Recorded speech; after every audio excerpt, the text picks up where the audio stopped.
ಡೈರೆಕ್ಟಾಗಿ ಮ್ಯಾಟ್ರಿಗೆ ಬರ್ತೀನಿ. ಕಲ್ಲಂಗಡಿ ಹಣ್ಣಿಗೆ ಇಂಜೆಕ್ಷನ್ ಕೊಡ್ತಾರೆ ಅಂದ್ಬಿಟ್ಟು ಎದುರಿಸಿ ಜನರಲ್ ಆಡಿಯನ್ಸು, ಜನರಲ್ ಪಬ್ಲಿಕ್ ಕಲ್ಲಂಗಡಿ ಹಣ್ಣು ತಿನ್ನೋದನ್ನ ಅವಾಯ್ಡ್ ಮಾಡಿದ್ರು. ಅದರಿಂದ ರೈತರಿಗೆ ತುಂಬ ತೊಂದರೆ ಆಯಿತು.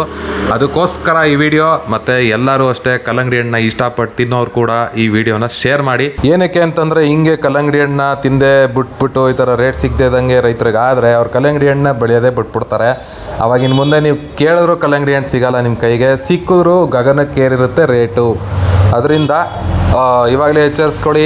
ನೋಡಿ, ಈಗ ನಾನು ಬ್ಲೂ ಫುಡ್ ಕಲರ್ ಹಾಕ್ತಾಯಿದ್ದೀನಿ, ಇಂಜೆಕ್ಟ್ ಮಾಡ್ತಾಯಿದ್ದೀನಿ ಕಲ್ಲಂಗಡಿ ಹಣ್ಣಿಗೆ. ನೋಡಿ ಏನಾಗುತ್ತೆ ಅಂತ ನಿಮಗೆ ಗೊತ್ತಾಗುತ್ತೆ. ಸಿಕ್ಕಾಬಟ್ಟೆ ಮುಕ್ಕರ್ದು ಪ್ರೆಷರ್ ಹಾಕಿ ಪ್ರೆಸ್ ಮಾಡಿರೋದಲ್ಲಿ ಅದು.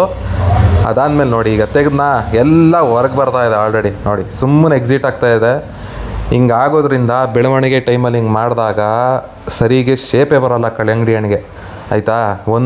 ಇನ್ನೊಂದು ನೋಡಿ, ಇಂಜೆಕ್ಟ್ ಏನು ಮಾಡ್ತಿದ್ದೀನಿ ಎಲ್ಲ ಹೊರಗೆ ಬರ್ತಾಯಿದೆ ಅರ್ಧಕ್ಕರ್ಧ. ತೋರಿಸ್ತೀನಿ ನಿಮಗೆ ಒಳಗಡೆ ಹೋಗಿರೋದು ಹೆಂಗೆ. ಇಂಜೆಕ್ಷನ್ನು ಕಲರ್ ಇದೆಯಲ್ಲ, ಒಳಗಡೆ ಹೆಂಗೆ ಸ್ಪ್ರೆಡ್ ಆಗಿದೆ ಅನ್ನೋದು ನಿಮಗೆ ಗೊತ್ತಾಗುತ್ತೆ.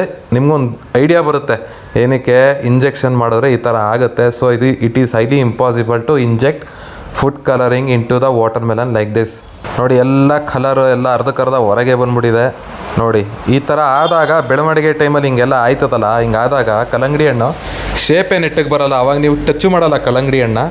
ಇರಲಿ, ಕಟ್ ಮಾಡಿ ಓಪನ್ ಮಾಡಿ ನೋಡೋಣ. ನಾನು ಎಲ್ಲಿ ಇಂಜೆಕ್ಟ್ ಮಾಡಿದ್ದೀನಿ ಅಲ್ಲಿಂದನೇ ಶುರು ಮಾಡಿರೋದು. ನೋಡಿ ಹೆಂಗೆ ದಿಕ್ಕಾಪಾಲಾಗೆ ಕಲರು ಸ್ಪ್ರೆಡ್ ಆಗಿದೆ. ಈ ಥರ ಸ್ಪ್ರೆಡ್ ಆದರೆ ನೀವು ಖಂಡಿತವಾಗ್ಲೂ ನೀವು ತಿನ್ನಲ್ಲ, ಗೊತ್ತಾಗ್ಬಿಡ್ತದೆ ಇದೇನಪ್ಪ ಇದು ಕಲರ್ ಹಾಕವನೇ ಏನೋ ಕಲ್ಲಂಗಡಿ ಹಣ್ಣಿಗೆ ಅಂತ.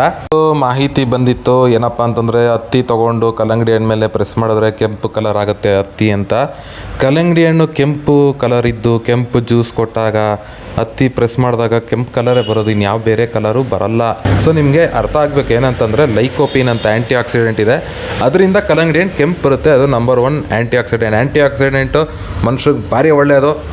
ಅದರಲ್ಲಿ ಕಲ್ಲಂಗಡಿ ಹಣ್ಣಿಗೆ ಜಾಸ್ತಿ ಐತೆ, ಖುಷಿ ಪಡಿ. ಆ ಚರ್ಮದಲ್ಲಿ ಏನಾದ್ರು ಕಲರ್ ಬಂತು ಅಂದರೆ ಪಕ್ಕ ಇಂಜೆಕ್ಷನ್ ಹಾಕೋನೆ ಅಂತ. ನಿಮ್ಗೆ ಎಲ್ಲಿ ಸಿಗುತ್ತೋ ಅಲ್ಲೋ ಗಲಾಟೆ ಮಾಡಿ ನಾನು ನಿಮ್ಮ ಜೊತೆ ನಿಂತ್ಕೊತೀನಿ. ಏನಕ್ಕೆ ಅಂತಂದರೆ ಅದು ಯಾವಾಗಲೂ ಬೆಳ್ಳಗೆ ಇರಬೇಕು, ಅಂದರೆ ಬಿಳಿ ಕಲರೇ ಇರಬೇಕು. ಕೊನೆಯದಾಗಿ ಅದೇ ಕಲ್ಲಂಗಡಿ ಹಣ್ಣು ನಾನು ಕಟ್ ಮಾಡಿ ತಿಂತೀನಿ. ಮ್ಯಾಂಗೋ ಬಿಟ್ಟರೆ ಕಲ್ಲಂಗಡಿ ಹಣ್ಣು ನನ್ನ ಫೇವ್ರೇಟ್ ಫ್ರೂಟು. ಯಾವುದೂ ವೇಸ್ಟ್ ಮಾಡಲ್ಲ. ಮತ್ತು ರೈತರು ಕಷ್ಟಪಟ್ಟು ಬೆಳೆದಿರೋ ಅದಕ್ಕೆ ಬೆಲೆ ಕೊಟ್ಟು ನಾನು ತಿನ್ನೋದು. ಎಲ್ಲೆಲ್ಲಿ ಕಲರ್ ಇಲ್ಲ ಅಲ್ಲೆಲ್ಲ ನಾನು ಬಾರಿಸೋದೆ, ಕಟ್ ಮಾಡಿ ತಿಂತಾ ಇರೋದೆ. ನಾನು ತಲೆನೇ ಕೆಡಿಸ್ಕೊಳ್ಳಲ್ಲ. ಹಿಂಗೆ ತಪ್ಪು ಮಾಹಿತಿ ಸ್ಪ್ರೆಡ್ ಆಗಿ ರೈತಕ್ಕೆ ತೊಂದರೆ ಆದರೆ ಅವರು ಕಲ್ಲಂಗಡಿ ಹಣ್ಣು ಬೆಳೆಯೋದನ್ನ ಬಿಡ್ತಾರೆ. ಆವಾಗ ನೀವು ಬೇಕು ಅಂದರೂ ಸಿಗಲ್ಲ, ಗಗನಕ್ಕೆ ಏರುತ್ತೆ. ಕಲ್ಲಂಗಡಿ ಹಣ್ಣು ಸಿಗದೆ ಇದ್ದಂಗೆ ಮಾಡ್ಕೊಬಿಡಿ. ಇವಾಗಲೇ ಎಚ್ಚರಿಸ್ಕೊಡಿ, ಈ ಥರ ಏನೂ ಪ್ರಾಬ್ಲಮ್ ಆಗೋಲ್ಲ. ಯಾರು ಇಂಜೆಕ್ಷನ್ ಹಾಕಿ ಬೆಳೆಯಲ್ಲ. ನೀವು ತಲೆ ಕೆಡಿಸ್ಕೊಳ್ಳೋ ಅವಶ್ಯಕತೆಯೂ ಇಲ್ಲ. ಆರಾಮಾಗಿ ಎಂಜಾಯ್ ಮಾಡಿ. ಒಳ್ಳೆ ಕಲ್ಲಂಗಡಿ ಹಣ್ಣು ಅರ್ಧಕ್ಕರ್ಧ ವೇಸ್ಟ್ ಆಯಿತು ಅನ್ನೋದೇ ನಂಗೆ ಬೇಜಾರು. ಇರಲಿ,